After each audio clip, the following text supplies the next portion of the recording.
Di bulan Maret ini, selama 4 minggu kita akan mempelajari satu tema yang baru. Di bulan ini kita merayakan kebangkitan Tuhan Yesus, yaitu pada 31 Maret nanti. Dan sebelum ada perayaan kebangkitan, maka kita juga mengenang penyaliban Tuhan Yesus. Sepanjang sejarah gereja, penyaliban Tuhan Yesus itu diyakini atau diketahui itu berlangsung pada hari Jumat. Ya. Tapi pada saat sekarang, apabila kita mendengar dari pendeta-pendeta tertentu atau kita baca di Google, di online, itu banyak website, banyak pembicaraan bahwa hari penyaliban itu bukan pada hari Jumat.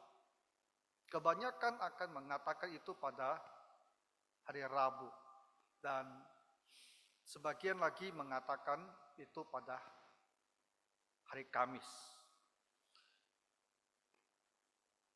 Tentu yang paling utama sesungguhnya adalah Tuhan kita benar-benar disalibkan. Dan dia mati menggantikan kita. Dan dia bangkit dan kita bisa diampuni dan diselamatkan. Tetapi supaya pengajaran ini tidak simpang siur, maka di bulan ini kita khusus akan membahas sesungguhnya Tuhan Yesus itu disalibkan pada hari apa?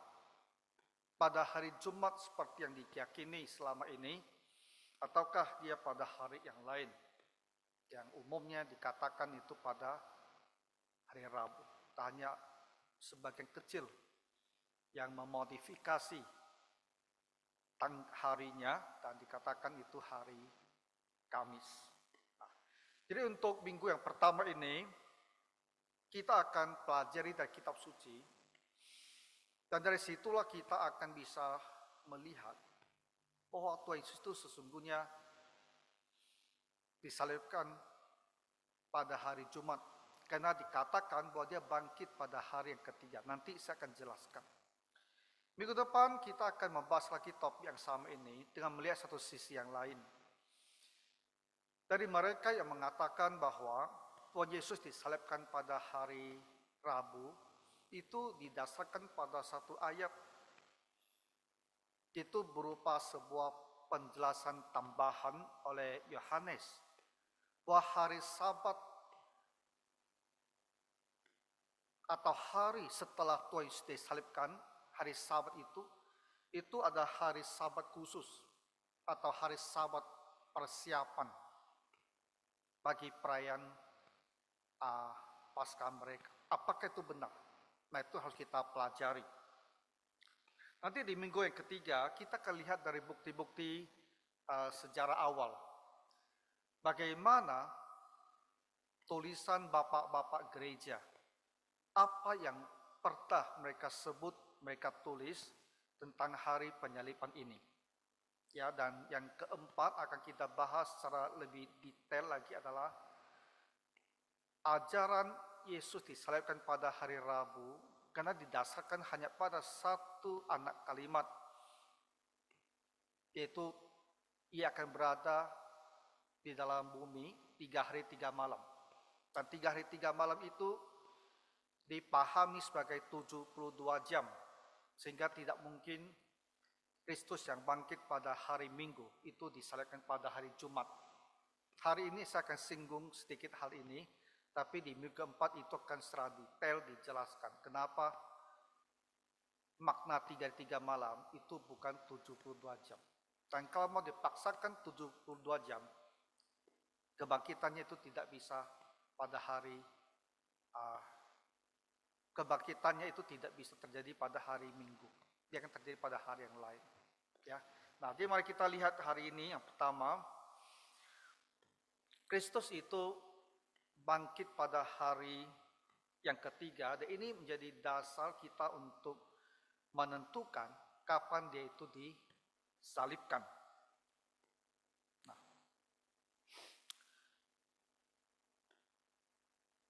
membahas topik ini, kita harus kembali kepada apa yang pernah dituliskan di dalam keempat kitab Injil. Dan juga ada beberapa referensi di Kisah Para Rasul dan juga di kitab 1 Korintus. Jadi untuk mendapatkan pemahaman yang tepat, maka kita harus melihat banyak ayat. Nah, dari situlah kita bandingkan, maka kita bisa sampai kepada satu kesimpulan yang tepat. Nah, yang harus kita mulai adalah fakta bahwa Kristus itu dibangkitkan pada hari yang pertama. Nah, dari situ dipastikan dulu kapan dia bangkit. Nah, kita mengatakan dia bangkit pada hari ketiga. Ya. Setelah ini dipastikan, baru kita hitung mundur. Dan dari ayat-ayat yang ada tentang hal ini, kita bisa pastikan sesungguhnya pada hari keberapa atau pada hari apa dia disalibkan. Ya. Jadi kita mulai dengan kebangkitan dulu. Bahwa dia dibangkitkan pada hari yang pertama. Ada banyak ayat, ya. Saya akan sebutkan semuanya untuk kita lihat. Nah, Matius, Markus, Lukas, Yohanes, semua berbicara bahwa Tuhan Yesus dibangkitkan pada hari yang pertama.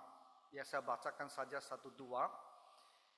Dari Matius pasal 28 ayat 1, setelah hari Sabat lewat, menjelang menyingsingnya fajar, pada hari pertama minggu itu. Markus juga mengatakan, pagi-pagi benar pada hari pertama minggu itu. Lukas 24:1, pagi-pagi benar pada hari pertama minggu itu. Yohanes pasal 20 ayat 1, pada hari pertama minggu itu. Jadi tidak ada perbedaan pandangan. Seluruh kitab Injil, 4 kitab Injil, semua sepakat mengatakan Tuhan Yesus kita itu dibangkitkan itu pada hari pertama. Nah, kalau kita, kalender kita sekarang, hari pertama itu kan Senin. Tapi ketika kita baca di Alkitab, kalender yang digunakan itu bukan kalender kita sekarang. Ini kalendernya orang Yahudi. Nah, kalender orang Yahudi, hari pertama itu adalah hari Minggu. Nah, ini harus kita harus bisa bedakan supaya tidak terjadi kesimpan siuran dalam pemikiran kita. Jadi hari pertama minggu itu artinya adalah hari Minggu. Ya. Nah, sekarang gini. Apa kata kitab suci tentang pada hari keberapa Tuhan Yesus dibangkitkan setelah penyalipannya? Pada hari keberapa? Nah, banyak ayat kitab suci yang berbicara tentang hal ini dan semuanya mengatakan dia disalibkan dan dibangkitkan pada hari yang ketiga. Hanya dengan satu pengecualian yang berkata sesudah 3 hari. Di lainnya semua seragam mengatakan pada hari yang ketiga. Nah, saya akan kutipkan lagi dari Matius ketika Tuhan Yesus berbicara bahwa dia akan ke kota Yerusalem dan di sana dia akan menderita dan dia akan mati.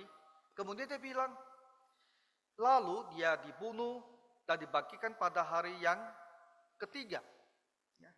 Matius berulang kali, di sini saya kutip ada 4 kali. Matius mengatakan Tuhan Yesus akan dibangkitkan pada hari yang ketiga. Ya.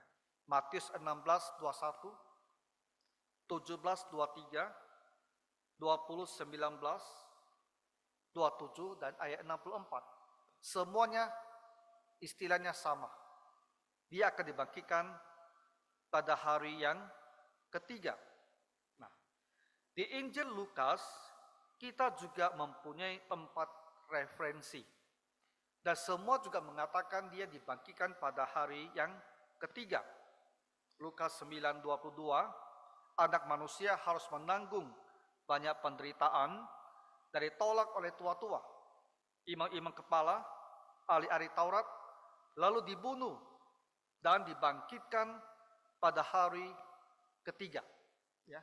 Ini Lukas 9 ayat 22, Lukas 18 ayat 33, 24 ayat 7, 24 ayat yang ke-46.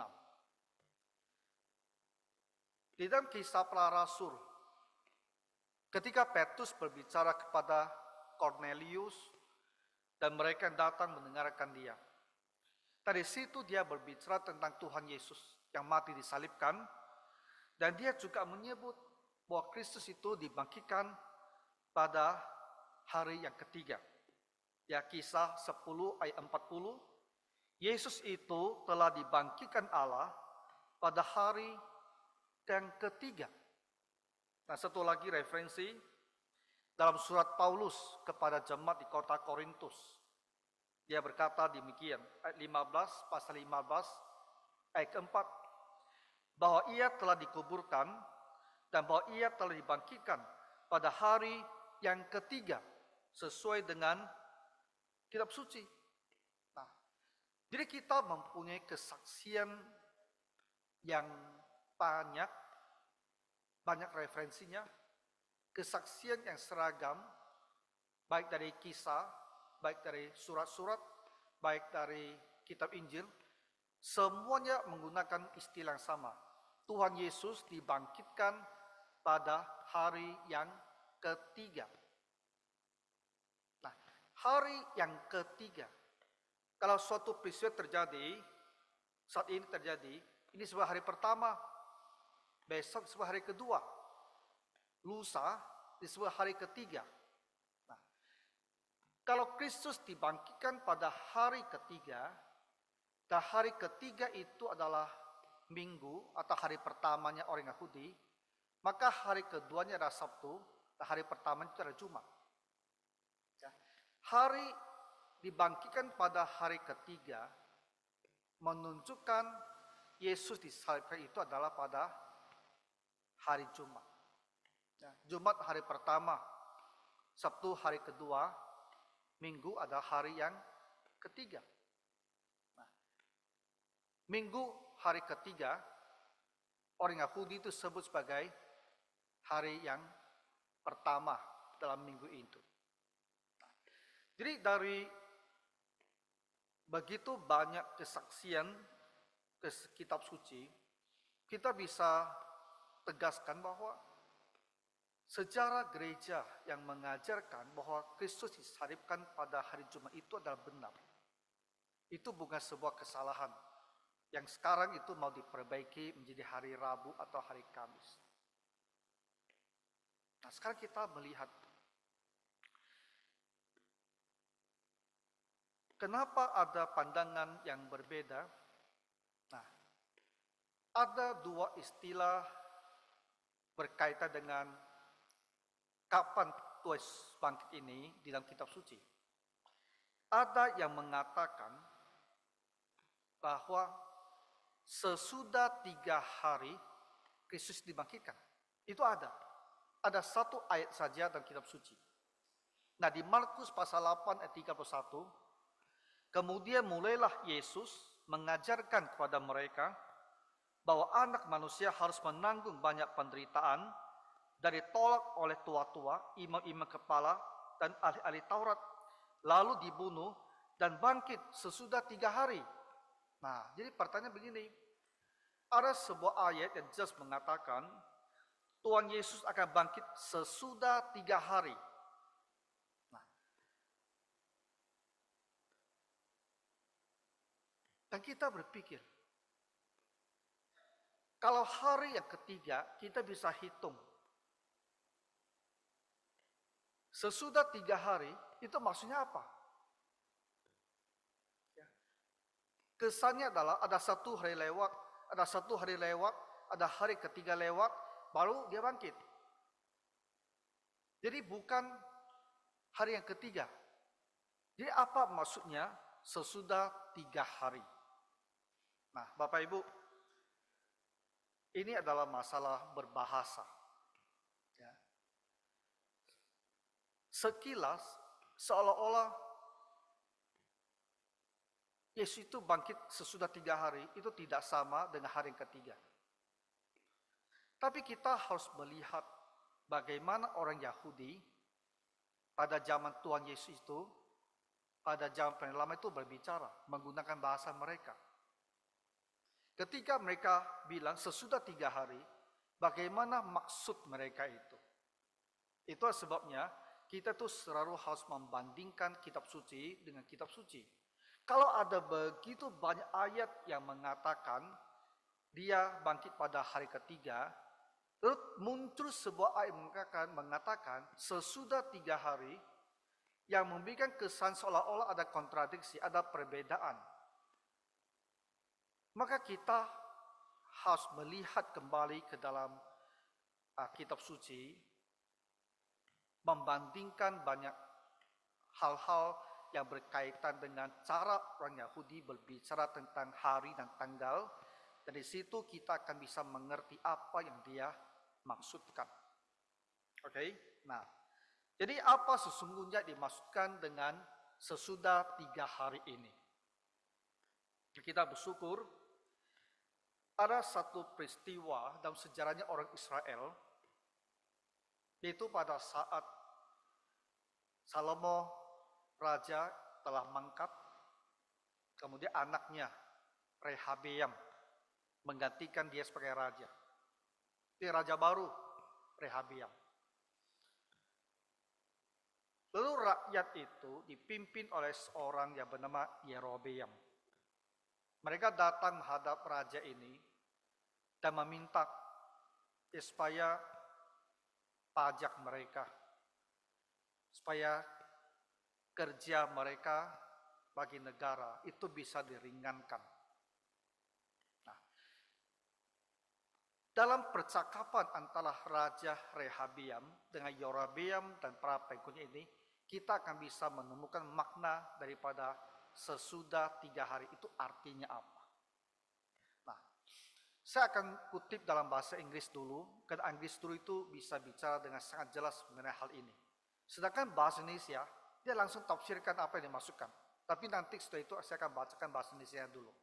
Nah, lihat ya bahasa Inggrisnya di Second Chronicles atau 2 Tawarik pasal 10 ayat 5 dan 12.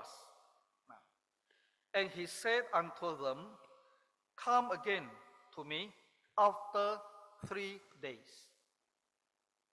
Ini perkataan si Rehabeam raja. Come again unto me. Datang lagi pada saya. After 3 days. Sesudah 3 hari. Persis. Seperti yang dikatakan di Perjanjian Baru tadi. Dia dibangkitkan sesudah 3 hari. After 3 days. 2 Tawarik pasal 10 kelima. Rehabeam berkata kepada orang banyak itu, saya mau pertimbangkan permintaan kalian itu. Jadi, datang kembali kepada saya, menghadap lagi after 3 days. Ya. Kemudian, di ayat yang ke-12, kita lihat kapan mereka datang kembali. So, Jeroboam and all the people came to Rehoboam on the 3rd day. On the 3rd day. And the king bade, saying, come again to me on the 3rd day. Pada hari ketiga. Ayat 15, ayat 12. Ayat 15 mengatakan after 3 days. Dan ayat 12 menjelaskan apa makna after 3 days itu. Yaitu on the 3rd day. Jadi dia meminta penduduk itu datang sesudah 3 hari. Kemudian ayat 12 mengatakan pada hari ketiga dia suruh mereka datang.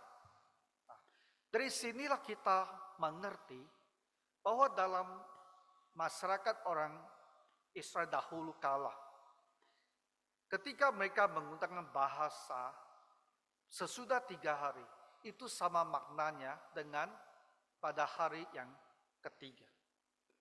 Nah, sekarang kita lihat di bahasa Indonesianya. Bahasa Indonesianya langsung menafsirkan kepada kita apa itu sesudah 3 hari dan apa itu pada hari ketiga. Lihat ya. 2 Tawarik pasal 10, tetapi ia menjawab mereka, datanglah kembali kepadaku lusa. Hari ini, besok lusa. Ayat ke-12, lusanya datanglah Yerobeam dengan segala rakyat kepada Rehabeam. Seperti yang dikatakan raja, kembali kepadaku lusa. Jadi penafsir atau penerjemah Alkitab bahasa Indonesia itu mengerti sekali cara berbahasanya orang Yahudi ini. Ya, after 3 days, on the third day, semuanya ditafsirkan, diterjemahkan dengan lusa. Yaitu hari ini, besok, dan lusa, hari ketiga. Nah, jadi Bapak Ibu, kesimpulannya demikian. Ayat yang mengatakan bahwa Yesus akan dibagikan sesudah 3 hari, itu maknanya adalah sama pada hari yang ketiga. Jadi antara kesaksian semua kitab Injil dengan satu ayat khusus itu tidak ada beda pandangan, tidak ada kontradiksi. Itu maksudnya sama. Hanyalah cara berbahasa mereka itu yang kita kurang pahami. Tapi arti yang dimaksud adalah pada hari yang ketiga. Ya, kemudian ada satu hal lagi. Ya, hari ini saya singgung sekilas saja. Itu ayat yang mengatakan Yesus ini akan berada di perut bumi selama 3 hari 3 malam. Itu di Matius pasal 12 ayat yang ke-40. Sebab seperti Yunus tinggal di dalam perut ikan 3 hari 3 malam, demikian juga anak manusia akan tinggal di dalam rahim bumi 3 hari 3 malam. Nah, dari 3 hari dan 3 malam hanya satu kalimat atau anak kalimat kecil dan hanya ada satu ayatnya ini, maka pihak yang mengajarkan Yesus disalibkan pada hari Rabu mengatakan dia itu harus 3 hari dan ada 3 malamnya.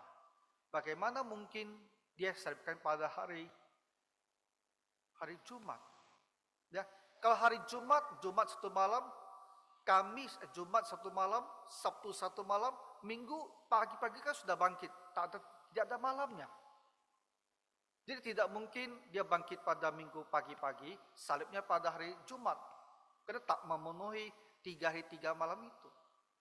Jadi mereka menafsirkan 3 hari 3 malam itu seperti cara kita sekarang menafsirkan 3 hari 3 malam harus 72 jam. Pagi, malam, pagi, dan malam. Jadi sekarang kita kembali lagi ke pertanyaan yang sama. Kita harus bandingkan Alkitab dengan Alkitab. Kita harus lihat bagaimana cara berbicara, cara berbahasa orang Yahudi dahulu. Dan kita bersyukur.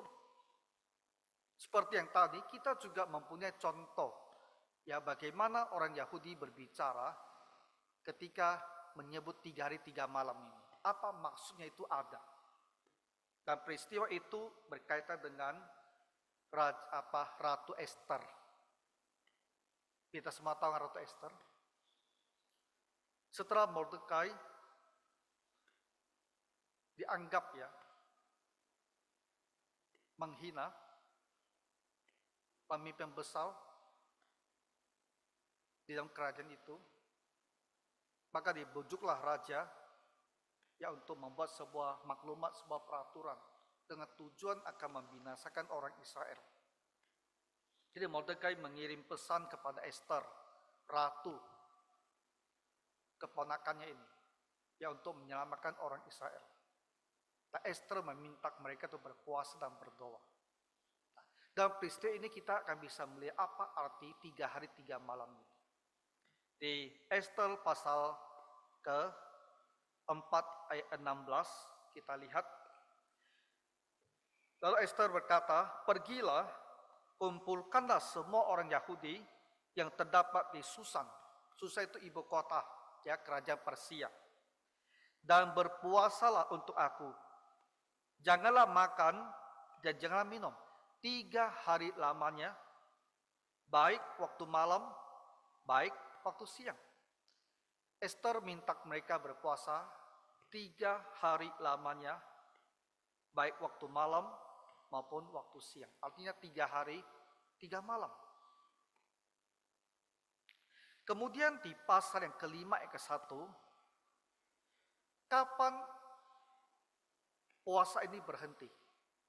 Setelah puasa ini berhenti, ratu akan pergi menghadap raja. Ayat kelima, pasal 5 ayat 1 mengatakan, pada hari yang ketiga, Ester mengenakan pakaian ratu, lalu berdirilah ia di pelataran dalam istana raja, tepat di depan istana raja. Jadi dia minta mereka berdoa 3 hari, yaitu siang dan malamnya. Setelah berdoa, ratu yakin dia akan disertai oleh Tuhan, barulah dia akan berani pergi menghadap raja. Dan kita sudah mengatakan dia pergi adalah pada hari yang ketiga. Jadi 3 hari 3 malam itu artinya juga adalah sama. Hari yang ketiga. Sesudah 3 hari, hari yang ketiga, 3 malam, ternyata bagi orang Yahudi dahulu, itu maknanya juga adalah sama. Kenapa? Karena mereka itu menghitungnya. Satu hari, sebagian saja dari satu hari, itu dianggap satu hari. Tidak seperti kita yang berpikir, satu hari, satu malam itu harus 24 jam. Mereka tidak berpikir demikian. Kalau satu hari, ya biasa beberapa jam saja itu, mereka sudah bisa anggap itu sebagai satu hari. Jadi 3 hari 3 malam itu bukanlah artinya harus 1 malam, 2 malam, 3 malam. 1 hari siang, 2 hari siang, 3 hari siang. Bukan. Asal ada bagian siangnya atau ada bagian malamnya, itu sudah bisa dihitung. Maka disebut 3 hari, 3 malam. Dan di kita Ester ini dijelaskan kepada kita, 3 hari 3 malam itu artinya juga adalah hari yang ketiga. Nah, ini akan kita bahas lebih detail nanti di minggu yang keempat. Ya, karena ini sesungguhnya ada ayat yang menjadi dasar pengajaran bahwa Yesus itu harus disalibkan pada hari Rabu. Nah, jadi malam hari pagi sore ini yang kita bicara itu adalah bahwa ada beberapa kata atau anak kalimat, ya, frasa yang digunakan berkaitan dengan kapan Tuhan Yesus itu bangkit. Ada bilang hari ketiga, ada sesudah 3 hari, ada 3 hari 3 malam. Nah, frasa-frasa seperti ini sepintas selalu membuat kita kesan bahwa waktu atau tempo waktu yang dibicara itu berbeda-beda. Sehingga itu memunculkan penafsiran bahwa Kristus tak mungkin disalibkan pada hari Jumat karena dia butuh waktu yang lebih lama, 3 hari 3 malam, 72 jam. Maka ditariklah dia itu sampai kepada hari Rabu sebagai hari penyalipannya. Dan itu menimbulkan kontroversi dalam gereja.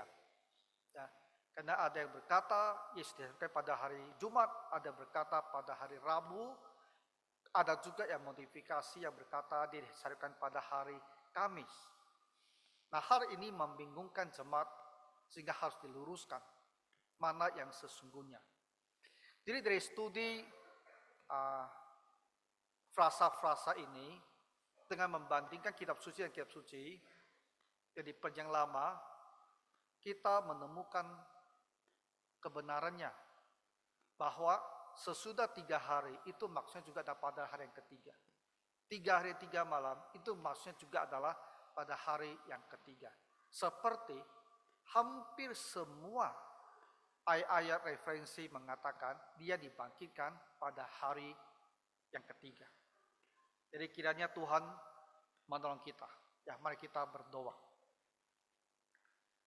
Bapa Surgawi, kami berterima kasih ke Tuhan kita, Tuhan kami telah bangkit pada hari yang ketiga. Tuhan, kami bersyukur sesuai dengan firman yang kami pelajari, Tuhan Yesus disalibkan pada hari Jumat.